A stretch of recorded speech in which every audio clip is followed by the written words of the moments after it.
Hello বন্ধুগণ, welcome to গণিত সাথী। আমি আজকে আপনাদের গ্রুপ ডি এক্সামের জন্য একটা ম্যাথ ক্লাস নিয়ে আসলাম। আর এই চ্যানেলে আপনি গ্রুপ ডি ম্যাথ এবং রিজনিং এর কমপ্লিট প্রিপারেশন করতে পারবেন, তাই চ্যানেলটিকে সাবস্ক্রাইব করে রাখুন। আমি যে কোনো কোশ্চেন যখন করাবো পুরো ডিটেলের সাহায্যে করাবো, যাতে এই টপিকে যেভাবে কোশ্চেন আসুক আপনি করতে পারেন। দেখুন, প্রথম কোশ্চেনটা কি আছে? প্রদত্ত চিত্রে, মানে এখানে আমার কাছে একটা চিত্র দেওয়া আছে। এই চিত্রে এবি সমান্তরাল কিউ, এই যে এটা আর এটা সমান্তরাল দেওয়া আছে। সমান্তরাল কি জিনিস? দুইটা রেখা যদি সেম এভাবে যায়, কখনো না কাটে, তখন তাকে সমান্তরাল বলা হয়।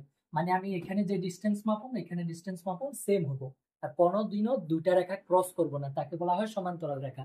ওকে, তো এখানে দুইটা সমান্তরাল রেখা দেওয়া আছে, এবি সমান্তরাল কিউ, আর ভ্যালু দেওয়া আছে। এবির ভ্যালু দেওয়া আছে এক্স, এই যে এবি দেওয়া আছে এক্স দেওয়া আছে। পি কিউর ভ্যালু দেওয়া আছে এক্স প্লাস 10, এই যে পি কিউর ভ্যালু এক্স প্লাস 10 দেওয়া আছে। আর দেওয়া আছে আরবির ভ্যালু x/2, এই যে আরবি এটার ভ্যালু দেওয়া আছে x/2। আর বিপির ভ্যালু দেওয়া আছে x+1, বিপি x+1 দেওয়া আছে। জিজ্ঞাসা করলো পিকিউ এর মান নির্ণয় করতে। পিকিউর মান, পিকিউ কোনটা? এটার ভ্যালু বের করতে দিছে। তো এটার ভ্যালু তো অলরেডি আছে কি x+10, মানে আমার এখান থেকে এক্সটা লাগে। এক্স এর ভ্যালু পেয়ে গেলে আমি এটার ভ্যালু পেয়ে যাব।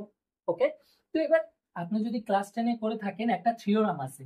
থিওরামটা কি? আপনার কাছে একটা ত্রিভুজ আছে, সাপোজ এবিসি একটা ত্রিভুজ আছে। এই ত্রিভুজের যে কোনো একটা বাহু যদি সমান্তরাল অন্য একটা বাহু থাকে, সাপোজ এটার সমান্তরাল আরেকটা বাহু আছে পিকিউ। ওকে, তখন একটা থিওরাম হয়। থিওরামটা কি? এপি বাই, এই যে এপি বাই, মানে এখানে দেখুন দুইটা ত্রিভুজ আছে, একটা ছোট ত্রিভুজ এ পি কিউ, আর একটা বড় ত্রিভুজ এ বি সি। এই দুইটা ত্রিভুজ কি? সদিশ ত্রিভুজ। সদিশ ত্রিভুজ মানে দেখতে একই রকম, বাহু কিন্তু সেম না, কিন্তু দেখতে একই রকম।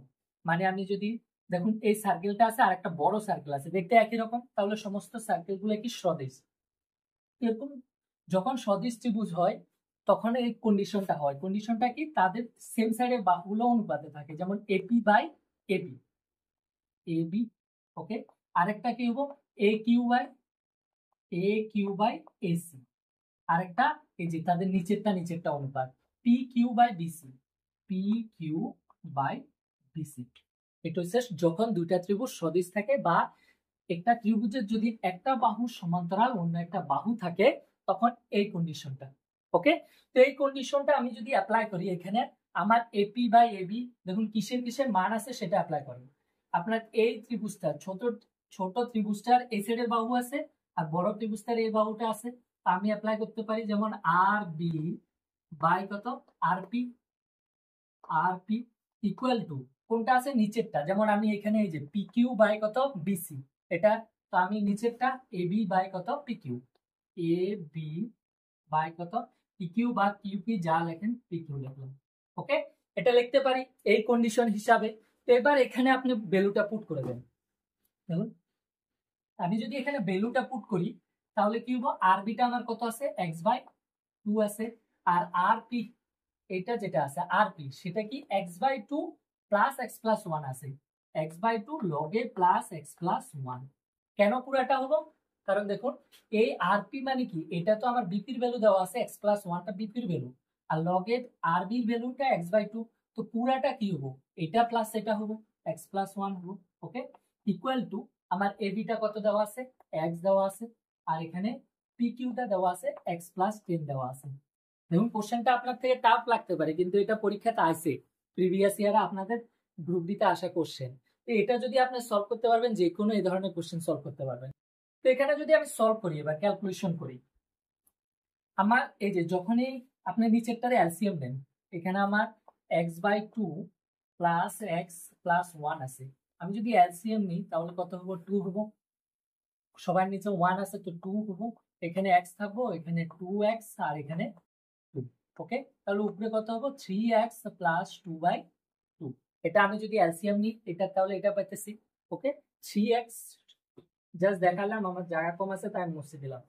এখানে আমার দেখুন x/2 তো উপরে আছে, আর নিচে পাইছি এটা 3x প্লাস 2/2।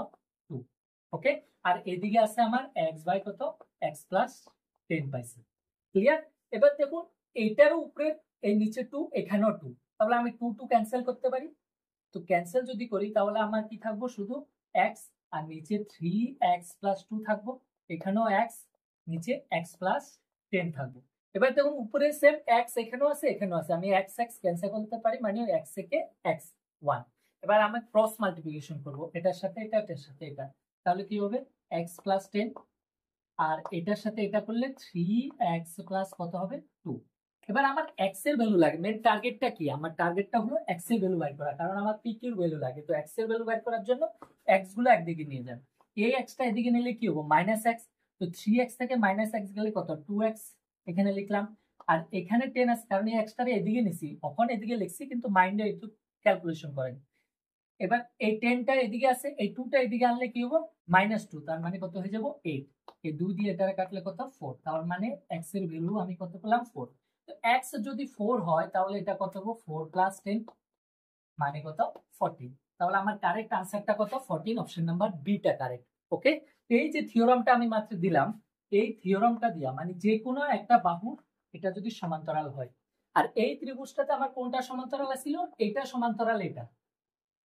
ওকে, যার জন্য এই যে এটা বাই এই পুরাটা, এটা বাই এটা, থিওরামটা একটু ফলো করবেন। সমান্তরাল যে কোনো সাইডে দিতে পারে, আপনাকে ত্রিভুজ এভাবে দিয়ে এই সাইডে এটা সমান্তরাল এটাও দিতে পারে, তখন আপনি ওইভাবে ফর্মুলাটা অ্যাপ্লাই করতে লাগবে। ওকে, নেক্সট কোশ্চেনটা দেখুন, এখানে একটা রিজনিং এর কোশ্চেন আছে। কোশ্চেনটা কি আছে 11:130 দেওয়া আছে, 7:158 দেওয়া আছে, তাহলে 15 এর সাথে কত হবে জিজ্ঞাসা করছে। তো এই ধরনের কোশ্চেন আসলে সবসময় চেষ্টা করবেন কি ছোটটার থেকে কিভাবে বড়টা আসে। আমি যদি নর্মালি 11 আছে আমার কাছে, 11 এর স্কোয়ার করি কত হয় 121। ওকে, স্কোয়ার করলে 121 হয়, তার সাথে এখানে 130 লেখা আছে, মানে 9 যোগ করা আছে 130। ওকে, এবার যদি আমি এটা দেখি 7 আছে, 7টা কি আছে 7 স্কোয়ার, 7 স্কোয়ার মানে 49, কিন্তু এখানে 58 আছে, তার মানে এখানেও 9 যোগ করে কত আছে 58 আছে। ওকে, তাহলে এটাও সেম রিলেশনে হবে আমার 15 স্কোয়ার, 15 স্কোয়ার মানে কত 225। ওকে, তো আমার 225 এর সাথে সেম রিলেশন, এখানে 9 অ্যাড করতে লাগবে, তো অ্যাড যদি করি 9 আর, তাহলে কত হইতেছে 234 হইতেছে। ওকে, তো কারেক্ট আনসার কত 234। তো এই ধরনের কোশ্চেন রিজনিং আসে, আর এটা আপনার সবচেয়ে বেশি আপনার তখনই আসবে যত প্র্যাকটিস করবেন। তো আপনি এই ধরনের কোশ্চেন প্র্যাকটিস করতে লাগবে, তাহলে আপনার ইমিডিয়েট মাইন্ডে আসবো কি ধরনের অ্যাপ্লাই করলে আমার পরেরটা আসে। ওকে।